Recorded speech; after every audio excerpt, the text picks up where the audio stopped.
Ayun mga kalapatids, and good morning and kumusta yung date natin ngayon, at may mga lakad ba tayo? So yung mga kasama kong walang ka-date ngayon mga kalapatids, sa mga kalapati na lang tayo makikipag-date ngayon. So yung mga may lakad ngayon mga kalapatids, good luck and happy Valentine's. For today's video is magpapaligo tayo ng ating kalapate, no? Tapos kunting update lang sa ating loaf. So wait lang mga kalapatids, ihanda natin yung paliguan ng ating mga kalapate kasi tapos na tayo magpakain. So papaligo na tayo mga kalapatids, ihanda lang natin yung paliguan ng kalapate natin. So andito na nga tayo mga kalapatids, no? So maghahanda tayo ng paliguan ng kalapate, no? So linisan lang natin kasi ito mga kalapatids is maaring inumin din nila kasi bago sila maliligo mga kalapatids, tinitikman nila yung yung tubig dito sa may palanggana, no? So lalagyan lang natin ng konting tubig. Yan, hindi lang yung hindi naman masyadong marami mga kalapatids. So yan, ganyan lang kalalim mga kalapatids. At yan, dadalhin na natin doon sa ating loaf. Ganyan lang mga kalapatids. So wait lang, iakyat natin dito sa ating loaf kasi medyo mataas mga kalapatids. So dito na tayo mga kalapatids, no? So tignan nyo yung mga kalapati natin, ayan. Excited na sila maligo mga kalapatids. So nasa baba na sila. So yung isa nga pala mga kalapatids is nasa baba, no? Nasa labas, nakawala kanina. So papasok na natin yung ating paliguan nila. So yan, maliligo na din yan mamaya mga kalapatids. So ito yung bagong kuha nating inakay mga kalapatids, no? So ito si panganay. So maganda yung kondisyon niya ngayon mga kalapatids. Kung titignan niyo yung paa niya, nagpupulbos yung paa niya mga kalapatids, no? So yung ilong niya pupulbos din.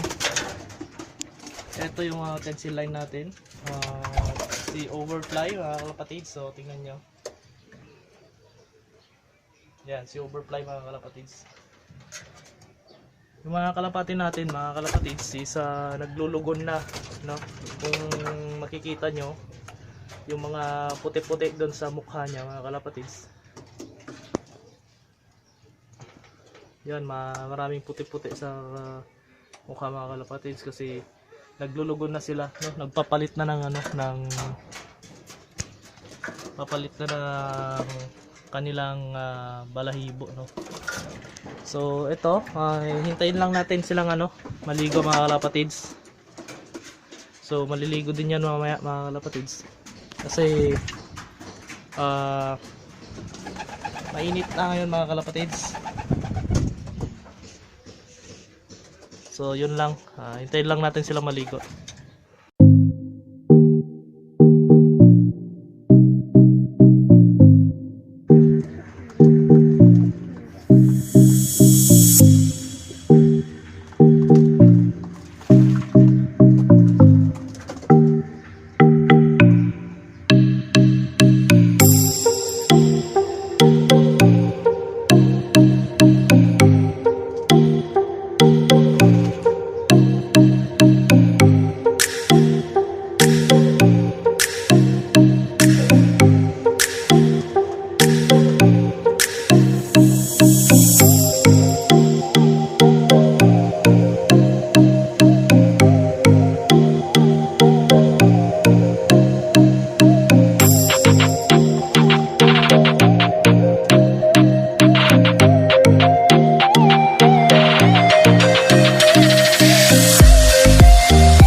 habang naliligo yung mga kalapati natin is konting update lang muna tayo doon sa mga napisang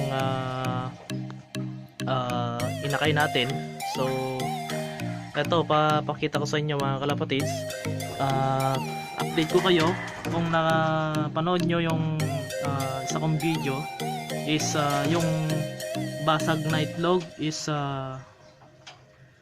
hindi yung nakaligtas sa mga kalapatids, no? So nung tinignan kong kanina mga kalapatids, kaninang umaga nung nagpakain ako is patay na yung inakay mga kalapatids, no? So nakalabas na siya sa kanyang shell, pero butas yung bandang baba ng puwet niya mga kalapatids. So baka naapak-apakan ng ating breeder. So yun ang cause ng kinamatay niya mga kalapatids. So tinanggal ko na yan kanina kasi bawal yun ipakita sa YouTube mga kalapatids, yung patay.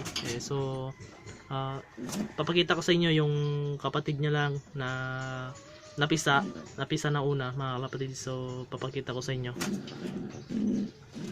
Ito na siya mga kalapatids, no? So pangalawang araw pa lang to mga kalapatids ngayon. Tignan nyo mga kalapatids, ang laki-laki na niya.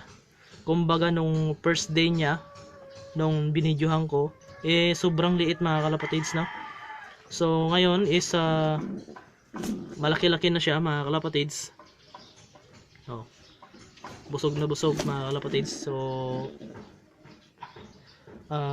magandang mag-alaga yung yung ating breeder, no?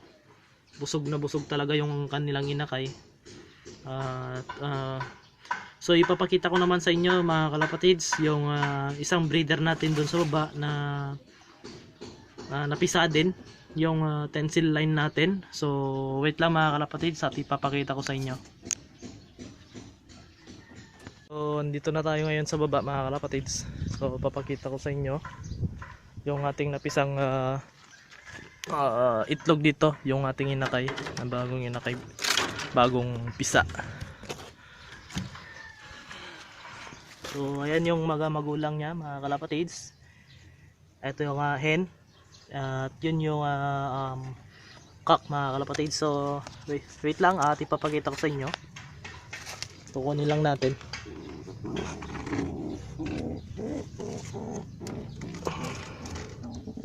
Ito mga kalapatids, ito na siya. So malaki-laki na din siya mga kalapatids at magkasinlaki lang sila nung nasa taas, pero mukhang mas mature to mga kalapatids, no? So babalik na natin mga kalapatids. Papakita ko lang sa inyo konting update lang sa ating mga breeder at mga inakay, no?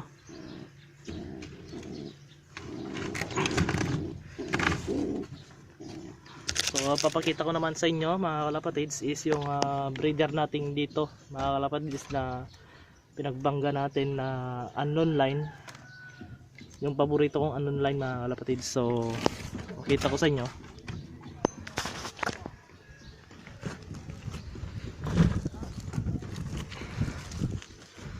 Ito pa nga pala mga kalapatids is yung gagawin nating grits na itlog.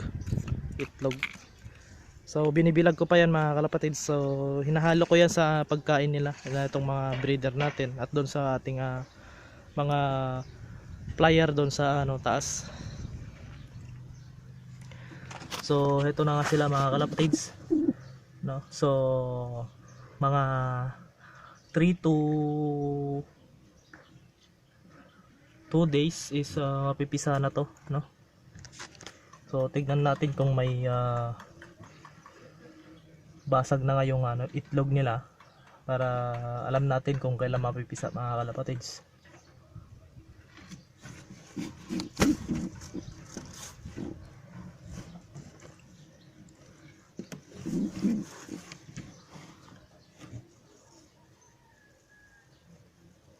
So itong itlog niya wala pa nga mga kalapatids, wala pa nga basag.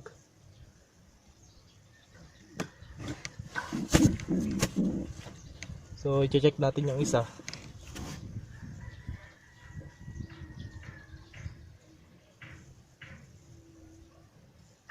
Wala pa din mga kalapatid. So maghintay pa tayo ng 3 to 2 days. Baka sakali mapipisa na yan mga kalapatids.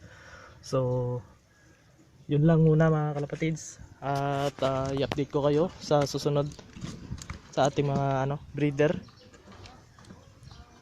So pupuntahan natin yung nasa taas mga kalapatids. At ipapakita ko sa inyo yung ating mga yan, nagkakagulo na sila mga kalapatids. Yan, naliligo na sila lahat mga kalapatids, no? Nag-aaway-aaway pa sila.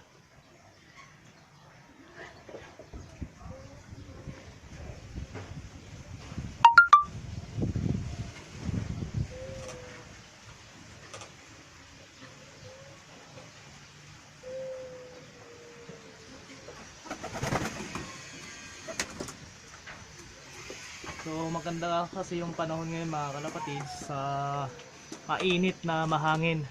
So kaya gusto nilang maligo mga kalapatids, no? So maganda magpaligo ngayon kasi yun nga yung weather natin is mahangin na mainit. So gustong gusto ng mga kalapati yan mga kalapatids. So yun lang mga kalapatids, no? Napakita ko na sa inyo yung ating mga breeder at yung papaligo ng ating mga kalapate.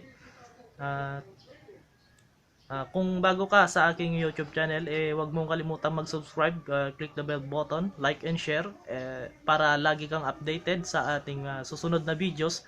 At sa mga kapwa ko vlogger dyan, suportahan lang tayo mga kalapatids, and God bless sa ating lahat. So yun lang mga kalapatids, God bless. Salamat mga kalapatids.